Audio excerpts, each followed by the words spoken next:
ఇవాల్టి మన కథ దైవయత్వం. సానుమంతమనే దేశానికి మందపాలుడు రాజు. ఆయనకు లేకలేక ఒక కుమార్తె కలిగింది. ఆ పిల్లకు మాలతి అని పేరు పెట్టుకున్నారు. ఆ పిల్లకు జాతకకర్మ జరిగే సమయంలో ఒక దూరదేశపు జ్యోతిష్కుడొకాయన అక్కడికి రావడం తటస్థించింది. ఆ జ్యోతిష్కుడు మాలతి జననకాలం తెలుసుకుని చక్రం వేసి తన భాషలో ఆమె జాతకం సమగ్రంగా రాసి ఇచ్చి తన దారిని తాను వెళ్ళిపోయాడు. మాలతీకి 16 ఏళ్లు నిండగానే తండ్రి పెళ్లి ప్రయత్నాలు ప్రారంభిస్తూ ఆమె జాతకాన్ని చదివించడానికి ప్రయత్నించాడు. సమయానికి ఆ భాష సరిగా తెలిసిన వాళ్ళు ఎవరూ లేకపోయారు. తెలిసి తెలియని పండితుడు ఒకాయన ఆ జాతకాన్ని చాలా కష్టపడి చదివి, మహారాజా, ఇందులో అమ్మాయి గారికి 2 పెళ్ళిళ్ళు అవుతాయని స్పష్టంగా రాసి ఉంది. మొగుడు పెళ్ళైన నాడే చచ్చిపోతాడని రాసి ఉంది. ఆమె భర్త సామ్రాజ్యాధిపతి అవుతాడని కూడా రాసి ఉంది. నాకంత బాగా తెలియడం లేదు. బహుశా మొదటి భర్త చనిపోగా రెండో భర్త సార్వభౌముడు అవుతాడేమో, సరిగా చెప్పలేకున్నాను అన్నాడు. అప్పటికే మందపాలుడు మాలతిని ఇంద్రదత్తుడనే రాజకుమారుడికిచ్చి చెయ్య నిశ్చయించాడు. అదృష్టం కలిసి వస్తే ఇంద్రదత్తుడు సార్వభౌముడు కావచ్చు. కానీ పిల్ల జాతకంలో 2 పెళ్ళిళ్ళని రాసి ఉంది. అదీగాక ఒక భర్త పెళ్లి కాగానే మరణిస్తాడని కూడా రాసి ఉంది. అందుచేత మందపాలుడు తన కుమార్తెకు అసలు పెళ్లికి పూర్వం ఇంకొక పెళ్లి చెయ్యాలని నిశ్చయించి ఆ విషయం మంత్రితో ఆలోచన చేశాడు. ఆ సమయాన సానుమంత నగరానికి ఎక్కడి నుంచో 3 పిచ్చివాళ్ళు వచ్చి ఉన్నారు. ఒకడు అంతా విచిత్రం అంటాడు, ఇంకొకడు దైవాయత్వం అంటాడు, మూడోవాడు ఎవరికి ఎవరూ లేరంటాడు. ఈ పిచ్చివాళ్ళు ఈ మాటలు తప్ప ఇంకేమీ మాట్లాడరు. పగలు ఊరంతా ఇవే మాట్లాడుకుంటూ తిరుగుతారు. ఎవరన్నా భోజనం పెడితే తింటారు. పొద్దు కాగానే ఈశ్వరి ఆలయానికి పోయి మండపంలో పడుకుంటారు. మంత్రులు మందపాలుడికి పిచ్చివాళ్ళ వృత్తాంతం చెప్పి, మహారాజా, ఇవాళ అర్ధరాత్రికి అమ్మాయిని పెళ్లికూతురు చేసి పూజకు తీసుకుపోతున్నట్లుగా గుడికి తీసుకుపోయి అమ్మవారి ఎదుటనే ఆ పిచ్చివాళ్ళలో ఒకడికి గుట్టు చప్పుడు కాకుండా పెళ్లి చేయిద్దాం. రేపు మామూలు పెళ్లి ఉండనే ఉంది. ఈ పని చేస్తమా జాతకంలో చెప్పిన దోషాలు పరిహారమై శుభం చేకూరగలదు అన్నారు. రాజు అందుకు సమ్మతించాడు. ఆ ప్రకారమే మాలతిని పెళ్లికూతురిని చేసి నగరమంతా మాటుమణిగి ఉన్న సమయంలో ఆమెను ఈశ్వరి ఆలయానికి తీసుకుపోయారు. మంత్రి భటులతో, మండపంలో పడుకుని ఉండే పిచ్చివాళ్ళలో ఎవరో ఒకరిని లాక్కురండి, ఎవరైనా ఒకటే అన్నాడు. ఎవరైనా ఒకటే అని మంత్రి అన్నప్పటికీ భటులు ఉన్న 3 చిన్నవాణ్ణి చూసి తెచ్చారు. వాడు దైవాయత్వం అనేవాడు. పురోహితుడు గబగబా 4 మంత్రాలు చదివి మాలతికి దైవాయత్తానికి పెళ్లి చేశాడు. తరువాత మాలతిని తీసుకుని రాచవారు వెళ్ళిపోయారు. దైవాయత్వం వెళ్ళి మళ్ళీ మండపంలో పడుకున్నాడు. మర్నాడే అసలు పెళ్లి.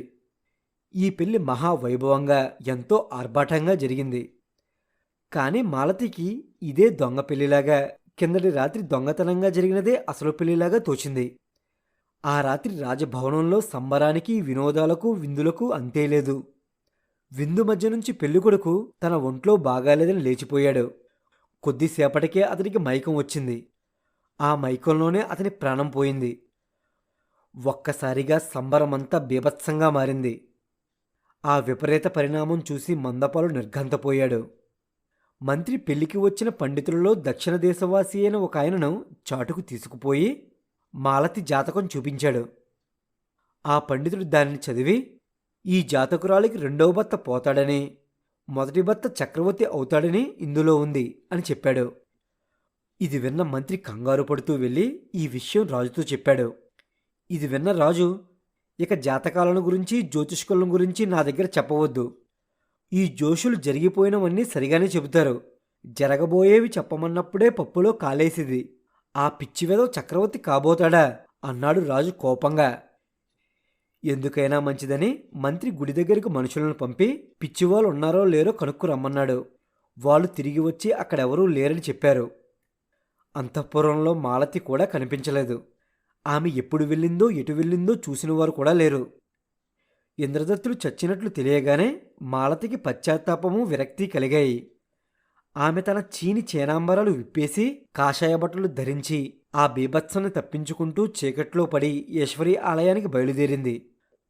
సరిగ్గా ఆ సమయానికే 3 పిచ్చివాళ్ళు ఆలయం నుంచి బయటకు వచ్చి ఎటో పోసాగారు. మాలతి కూడా వారి వెంటనే పోసాగింది. వారు ముగ్గురిలో తన భర్త ఎవరో ఆమెకు తెలియలేదు. ఆ పిచ్చివాళ్ళు అడవుల వెంట దారుల వెంట అనేక గ్రామాల మీదుగా చాలా రోజులు ప్రయాణం చేసి జయంతమనే పట్టణం చేరారు. మాలతి వాళ్ళు నడిస్తే నడుస్తూ, వారాగితే ఆగుతూ, వారు తిండి సంపాదించిన చోటనే తాను తింటూ వారిని వెంబడించింది. జయంత నగరం చాలా కోలాహలంగా ఉంది. ఆ నగరానికి రాజు విజయవర్ధనుడు. ఆయనకు భూపాలదేవుడనే ఒకే ఒక్క కొడుకుండేవాడని, అతను పెళ్లాడడానికి నిరాకరించి వైరాగ్యంతో ఎటో వెళ్ళిపోయాడని, అతను చచ్చిపోయినట్లుగా వార్త రాగానే మహారాజు తన వారసుని ఎన్నుకోవడం కోసం పట్టపుటేనుగును వీధులలో ఆనాడే వదలబోతున్నాడని, ఆ పట్టపుటేనుగు ఎవరినైతే వరిస్తుందో అతడే ఆ దేశానికి రాజవుతాడని జనం అనుకునే మాటలను బట్టి మాలతి గ్రహించింది.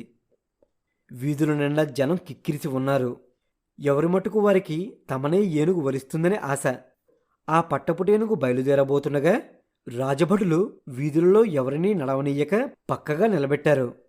పిచ్చివాళ్ల వెంబడే మాలతి కూడా నిలబడింది. ఇంతలో జనంలో కలకలం బయలుదేరింది. ఏనుగు ఆ వీధిలోకి వస్తున్నది. అది దగ్గరకు వస్తున్న కొద్దీ జనంలో కోలాహలం హెచ్చయింది. ఏనుగు నేరుగా పిచ్చివాళ్ళ ఉన్న చోటకు వచ్చి దైవయత్వం ముందు ఆగి తొండం అతని వైపు చాచింది. జనమంతా స్తబ్దులై కొయ్యబొమ్మల్లా నిలిచిపోయారు. ఏనుగు మీద నుంచి ఆ దేశపు మంత్రి దిగివచ్చి దైవయత్వం కేసి పరీక్షగా చూసి, మహారాజా, తమరేనా? ఏమి మా అదృష్టం! నేను కూడా గుర్తించలేని స్థితిలో నోరులేని ఈ ఏనుగు తమని గుర్తించిందా అంటూ ప్రణామం చేశాడు. దైవాయత్వం అంటూ ఆ పిచ్చివాడు విరగబడి నవ్వాడు. నిజానికి అతను పిచ్చివాడు కాడు. ఆ దేశపు యువరాజు భూపాలదేవుడే. కొంతకాలం క్రితం అతనికి మంత్రికి ఘర్షణ జరిగింది. మంత్రి అతన్ని పెళ్లి చేసుకోమన్నాడు. యువరాజు పెళ్లి చేసుకోనన్నాడు. రాసిపెట్టి ఉంటే తప్పించుకోగలరా యువరాజా అన్నాడు మంత్రి. అంతా మానవాయత్తమే, దైవాయత్వం అంటూ ఏమీ లేదు అన్నాడు యువరాజు. ఒకనాడు జయంత నగరానికి ఎవరో యోగి వచ్చాడు. ఆయన చాలా ప్రతిభావంతుడిగా కనబడడం చేత మంత్రి ఆయనను రాజభవనానికి తెచ్చాడు. యువరాజుకు యోగికి చాలాసేపు వాగ్వాదం జరిగింది. తరువాత యోగి వెళ్ళిపోయాడు. ఆ మర్నాడే యువరాజు పిచ్చివాడిలా అయిపోయి దైవాయత్వం అంటూ దేశాల మీదకు బయలుదేరాడు. కొంతకాలానికి అతని జాడ తెలియలేదు. భూపాలదేవుడు దైవాయత్వం అంటూ దేశాల మీద తిరిగే సమయంలో అతనికి మరో ఇద్దరు పిచ్చివాళ్ళు తటస్థపడ్డారు. అందులో ఒకడు అంతా విచిత్రమంటాడు. ఆయన ఒక మంచి బ్రాహ్మణుడు. తన భార్య దుష్ప్రవర్తన వల్ల మతిచెడి దేశాల మీద బయలుదేరాడు. రెండోవాడు లక్షాధికారైన వైశ్యుడు. తన బంధువులంతా తన చావు కోసం ఎదురుచూస్తూ తన ధనం కోసం గోతికాడ నక్కల్లా కనిపెట్టుకు ఉన్నారని తెలిసి మతిపోయి ఎవరికి ఎవరూ లేరు అంటూ దేశాల మీద బయలుదేరాడు. ఈ ముగ్గురు కలిసే ఉన్నారు. యువరాజు మంత్రిని చూసి, మంత్రి, నువ్వన్నట్లే అయ్యింది. నా పెళ్లి కూడా దైవాయత్తంగానే జరిగింది. నా మాట నమ్మకపోతే మా వెంట యోగినిలాగా వస్తున్న ఆ పిల్లనడుగు అన్నాడు భూపాలదేవుడు. అప్పుడు మాలతి తన భర్త దైవాయత్తమని తెలుసుకున్నది. మంత్రి ఆమెకు నమస్కారం చేసి యువరాజును యువరాణిని ఏనుగు మీద ఎక్కించి రాజభవనానికి తీసుకుపోయాడు. చివరికి మాలతి చక్రవర్తి భార్య కానే అయ్యింది.